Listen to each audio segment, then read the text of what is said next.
Hey, 연변!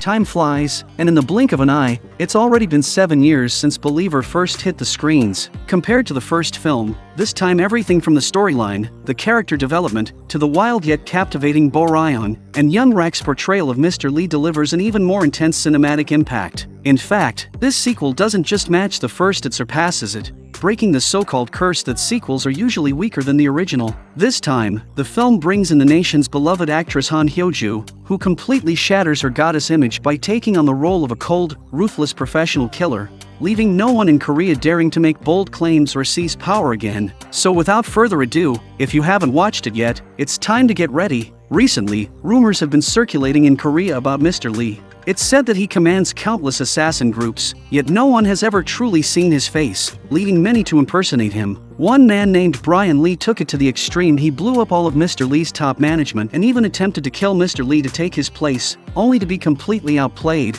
used as a pawn, and sent to distract the police. However, Wan-ho, the detective in charge of the case, believes that the captured Brian Lee is not Mr. Lee at all, and instead suspects that the man who delivered Brian Lee to them, Young Rak, might be the real key. At that moment, Brian Lee is receiving treatment in a hospital when a tall woman dressed in black appears at the entrance. She casually picks up a white lab coat, throws it over her shoulders, and walks straight toward Brian Lee's room. The woman, Eun-kwon, swiftly takes down 2 police officers before storming into the ward and rescuing Brian Lee. Brian Lee asks Eun-kwon, when will the people from China arrive? He already knew that Jin Ha-rim was dead, and all the prepared Leica, illegal goods, had been taken away by his subordinate, Young Rak. Meanwhile, at a port in Dalian, China, a crane slowly lifts 2 bodies, the very same Jin Ha-rim and Bo Ryan from the first film. Workers douse them with gasoline, and So Cheon, played by Han Hyo-joo, flicks her cigarette into the container, disposing of them in one swift, brutal move. Afterward, So Cheon found a man, who explained to her in detail how Jin Ha-rim had gone to Korea to purchase Leica. He adds that 90% of the raw materials were shipped to Korea, leaving them with nothing to continue production in their own country. To make matters worse, their contract with another organization is about to expire, yet they have no Leica to deliver because all of it is now in Korea, in the hands of Young Rak. At that moment, the man suddenly remembers something. 您是要亲自去趟韩国吗？当然要去，告诉他们，救我们的下场是什么。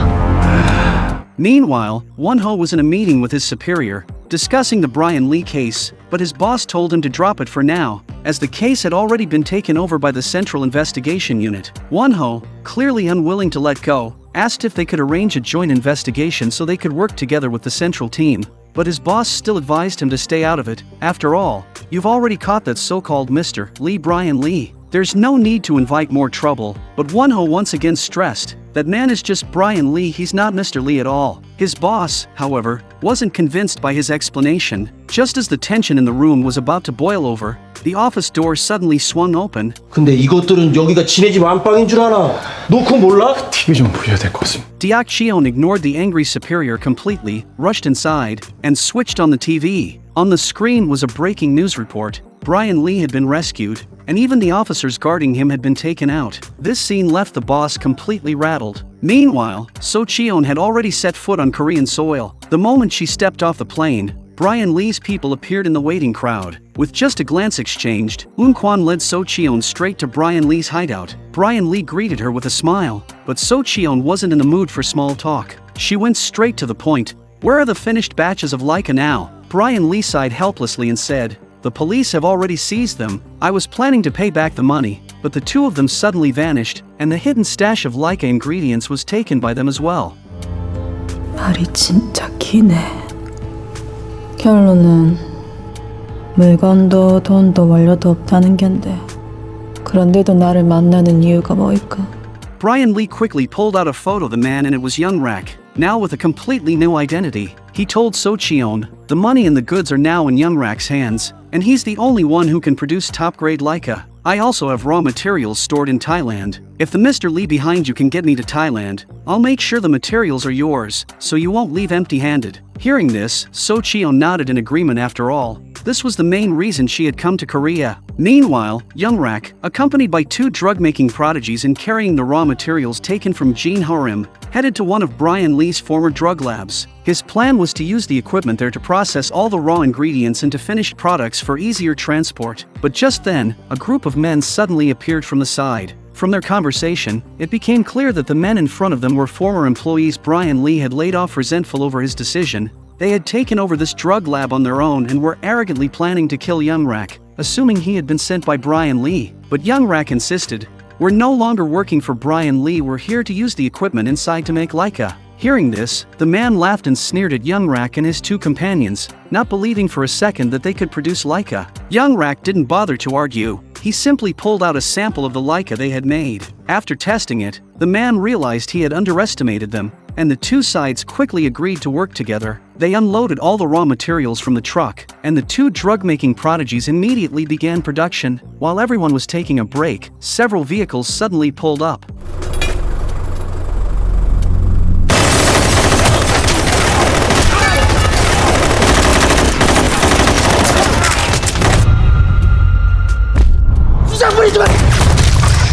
The sight instantly left Young Rak stunned. So Cheon grabbed Young Rak by the hair and dragged him away. After interrogating him, she realized that what Young Rak said didn't match Brian Lee's version at all. But Young Rak was quick-witted, claiming, "As long as I have the raw materials, I can give you dozens of times more Leica than before. And I have only one goal: to meet Mr. Lee." As the 2 talked, Wan-ho, who had been searching everywhere for Young Rak, finally tracked him to this drug lab. The moment he stepped inside, he found the floor littered with bodies. Knowing he couldn't wait any longer, Wan-ho put on a bulletproof vest and prepared to move in.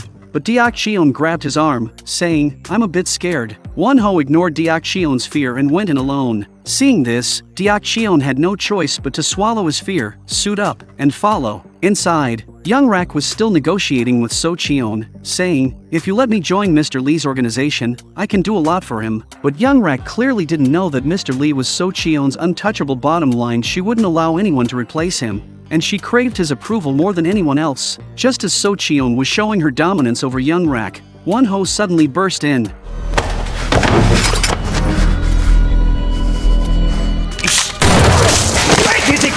He fired a shot, but had underestimated his opponents, and the firefight erupted instantly. Under the enemy's heavy fire, Wan-ho was completely pinned down until Deok Cheon charged in to save him. So Cheon, however, ignored the chaos. She calmly escorted Young Rak away, leaving her crew to cover their retreat. But just as she and her people were about to leave, Deok Cheon suddenly jumped out and shot out their tires. That single move infuriated them. They turned back, pulled out a long-barreled suppressed sniper rifle from the car, and the moment Deok Cheon's head appeared, a single shot took him down. At that time, Wan-ho was still searching for Deok Cheon, unaware that he had already been killed. When Wan-ho returned to the station with Deok Cheon's body, his superior immediately shouted at him, "I've warned you many times, stay out of other people's business. Now Deok Cheon is dead. I'm removing you from your position. 6 months from now, you can wait for your punishment." Guilt consumed Wan-ho. If he hadn't been so stubborn, or if he had waited for Deok Cheon to call for backup before acting, this tragedy might never have happened. When Wan-ho went to Deok Cheon's memorial to apologize, the family refused to accept it, believing he had no right to say sorry. All Wan-ho could do was sit in his car and cry in secret, then pour a cup of liquor in front of Deok Cheon's body. On this side, So Cheon had brought Young Rak to Brian Lee. Both of them, however, had their own hidden agendas. Brian Lee wanted to use Young Rak to produce Leica and then get rid of So Cheon, while So Cheon wanted to obtain Brian Lee's raw materials and then eliminate both him and Young Rak. Brian Lee began telling Young Rak about So Cheon. 12 years ago, her legend had already spread throughout society. Back then, there were also many people impersonating Mr. Lee and stirring up trouble everywhere. Mr. Lee had 3 top enforcers, Jin Ho-rim and Bo Ryan from the first film handled the business side of things, while So Cheon was Mr. Lee's executioner. Wherever Mr. Lee pointed, that was where she struck. But So Cheon wanted Mr. Lee's recognition even more, so she constantly competed with Jay, even racing to be the first to carry out a kill. Brian Lee continued, "It was during that time that I found out Mr. Lee was real because I happened to see it myself. Anyone who dared to misuse his name was eliminated." After hearing Brian Lee's story, Young Rak decided to work with him temporarily, and hidden under Brian Lee's chair was a small tracker. Meanwhile, Wan-ho, though suspended, still refused to give up on any leads. He went back through the clues Deok Cheon had given him and found a horticulture farm, asking the owner, Do you know someone named Kim Jae-suk?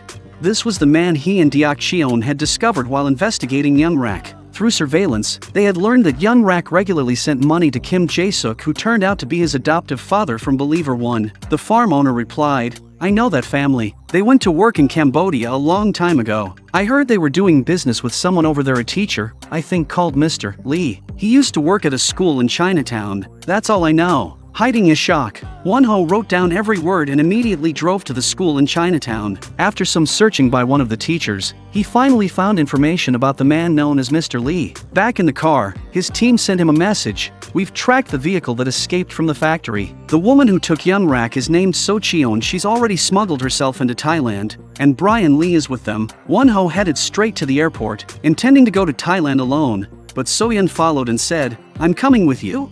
Wan-ho refused. I don't want anyone else to die because of me. Meanwhile, So Cheon separated Young Rak and Brian Lee, sending her men to take Brian Lee to get the raw materials, while she took Young Rak to a heavily guarded drug factory in Thailand. Her demand was simple: produce 5 kilograms of Leica within 5 days. While the two were negotiating, Brian Lee was being escorted by So Cheon's men to the supposed storage site for the raw materials. But shortly after the car set off, Eun-kwan, following the tracker signal, located Brian Lee and his captors. After a fierce firefight, Eun-kwan's side came out on top and rescued Brian Lee.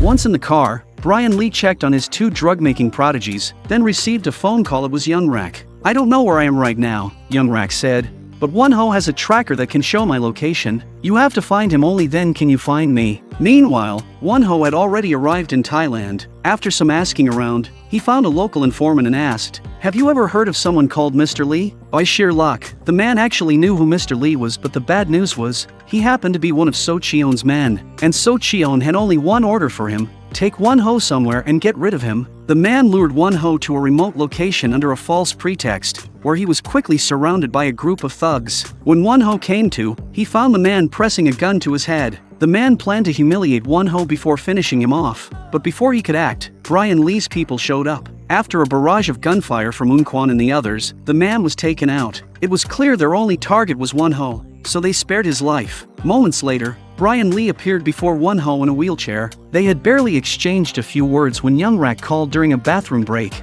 After a brief discussion, the three decided to join forces to take down Mr. Lee. Wan-ho could fulfill his mission, and Brian Lee could become the real Mr. Lee. Meanwhile, So Cheon tried to call the man she had ordered to capture Wan-ho, only to find no one answered. Brian Lee's group quickly armed themselves, ready to head to So Cheon's location to rescue Young Rak and have him produce Leica. They soon arrived at their destination. มาทำอะไรอ่ะ ฟ้องที่เจส่งมาค่ะ เจ๊สั่งฟ้องมันอ่ะ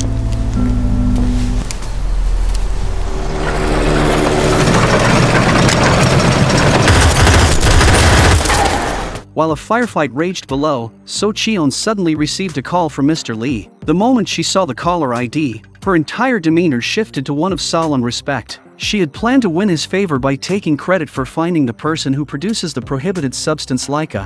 But Mr. Lee told her, "Don't call me again. I only allow others to do business under my name. But now you've dragged me into this." The message was clear: he was cutting her off. So Cheon was stunned. In desperation, she even called out Dad, but Mr. Lee said nothing more. He simply burned the SIM card, leaving So Cheon frozen in place, her face twisted with rage. Everything she had done was for him, and now she had been cast aside like a pawn. She channeled all that fury straight at Young Rak. Meanwhile, as So Cheon was venting her rage, her base outside was being swiftly overrun by Brian Lee's men, who quickly wiped out everyone on sight. Inside, So Cheon continued tormenting Young Rak, blaming him for not doing his job well enough and causing her to be abandoned by Mr. Lee. After finishing her torture, she prepared to kill him, but Young Rak snatched a piece of glass from the ground and drove it into her neck. Moments later, Wan-ho, who had just arrived, fired a shot to finish her off. After it was over, Young Rak and the two drug-making prodigies were brought before Brian Lee, kneeling on the ground. Brian Lee first tried to knock Wan-ho unconscious, then pulled out a photo and said, "I figured out why Young Rak is so desperate to find Mr. Lee. It's to avenge his parents. When he was a child smuggled into Korea, his parents had taken too many drugs and died inside a car. That's why finding Mr. Lee has been his lifelong goal." Brian Lee then said, "It's perfect, our goals align. I want to become the real Mr. Lee, and you want revenge. So, you go find him for me, and take him out." Young Rak clearly didn't want to follow Brian Lee's orders, but before he could refuse, Brian Lee turned his attention to the two prodigies, first blinding one of them, then burning the other's leg with a flamethrower. Frightened, Young Rak quickly agreed to do as Brian Lee said. Brian Lee declared, "From today on, the only one who can be called Mr. Lee is me." After making the deal, Brian Lee sent Wan-ho to a hospital and contacted the police back in Korea. Young Rak, meanwhile, used So Cheon's phone signal to locate the real Mr. Lee's home. The moment Mr. Lee saw Young Rak, he recognized him as the one who could produce Leica. Curious, Young Rak asked, "Why did you start out in the drug trade?" Mr. Lee replied, "At first, I just wanted to know the ultimate level of pleasure the human brain can experience. But to reach the true limit, you have to throw away law and morality. I had no choice but to take this path." He then took a book and began speaking to Young Rak about philosophy. Young Rak wasn't buying it, and when it was clear he couldn't be swayed, Mr. Lee prepared to kill him. After killing Mr. Lee, Young Rak saw Brian Lee keep his word and released the two prodigies. Young Rak then took them to hide away in a remote snowy region, and with that, the story came to an end.